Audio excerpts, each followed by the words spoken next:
Today we are going to be reading The Great Kapok Tree, A Tale of the Amazon Rainforest by Lynn Cherry.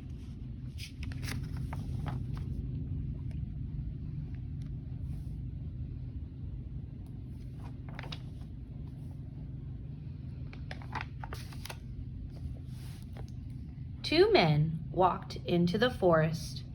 Moments before, the forest had been alive with the sounds of squawking birds and howling monkeys.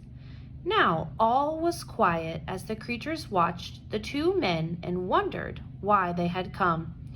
The larger man stopped and pointed to a great kapok tree. Then he left. The smaller man took the axe he carried and struck the trunk of the tree. Whack, whack, whack. The sounds of the blows rang through the forest. The wood of the tree was very hard. Chop, chop, chop. The man wiped off the sweat that ran down his face and neck. Whack, chop, whack, chop. Soon the man grew tired. He sat down to rest at the foot of the great kapok tree. Before he knew it, the heat and hum of the forest had lulled him to sleep. A boa constrictor lived in the kapok tree. He slithered down its trunk to where the man was sleeping. He looked at the gash the axe had made in the tree. Then the huge snake slid very close to the man and hissed in his ear. "Señor, this tree is a tree of miracles. It is my home, where generations of my ancestors have lived. Do not chop it down."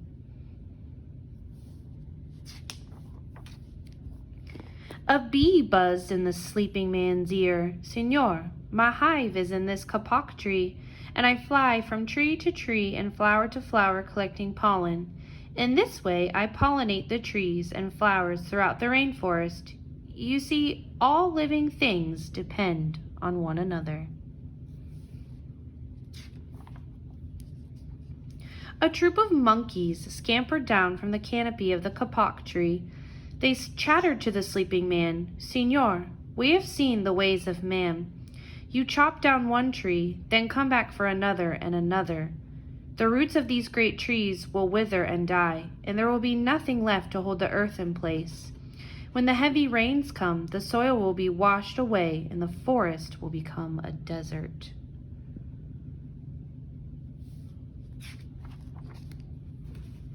A toucan, a macaw, and a macaw flew down from the canopy. "Señor," squawked the toucan, "you must not cut down this tree. We have flown over the rainforest and seen what happens once you begin to chop down the trees. Many people settle on the land. They set fires to clear the underbrush, and soon the forest disappears. Where once there was life and beauty, only black and smoldering ruins remain."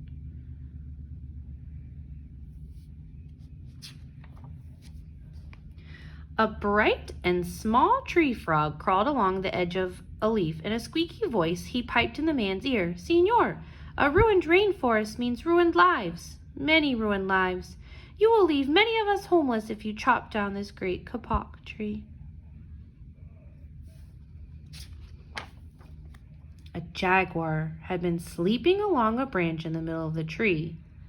Because his spotted coat blended into the dappled light and shadow of the understory, no one had noticed him. Now he leapt down and padded silently over to the sleeping man. He growled in his ear, "Señor, the kapok tree is home to many birds and animals. If you cut it down, where will I find my dinner?" 4 tree porcupines swung down from branch to branch and whispered to the man, "Señor, do you know what we animals and humans need in order to live? Oxygen. And Señor, do you know what trees produce? Oxygen. If you cut down the forest, you will destroy that which gives us all life." Several anteaters climbed down the kapok tree with their young clinging to their backs. The unstriped anteater said to the sleeping man, "Señor, you are chopping down this tree with no thought for the future."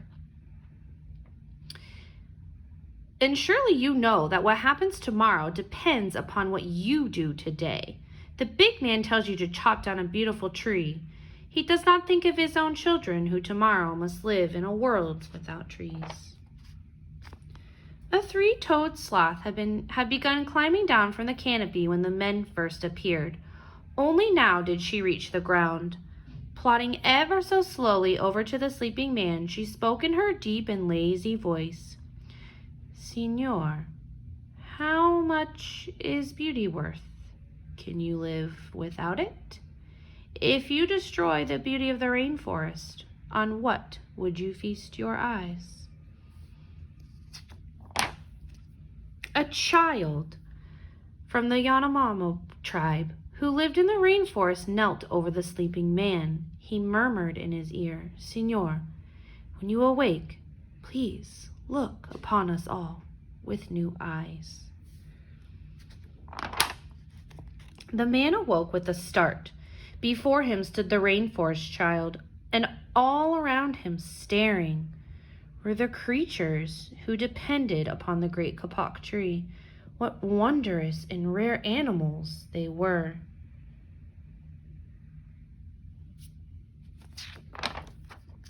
The man looked about and saw the sun streaming through the canopy.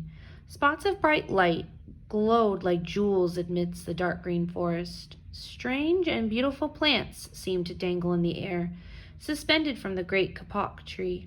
The man smelled the fragrant perfume of their flowers.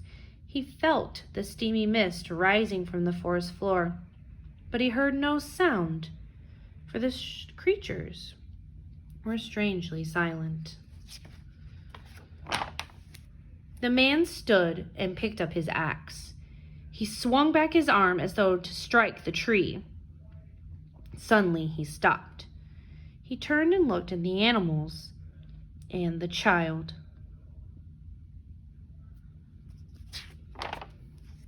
He hesitated, then he dropped the axe and walked out of the rainforest.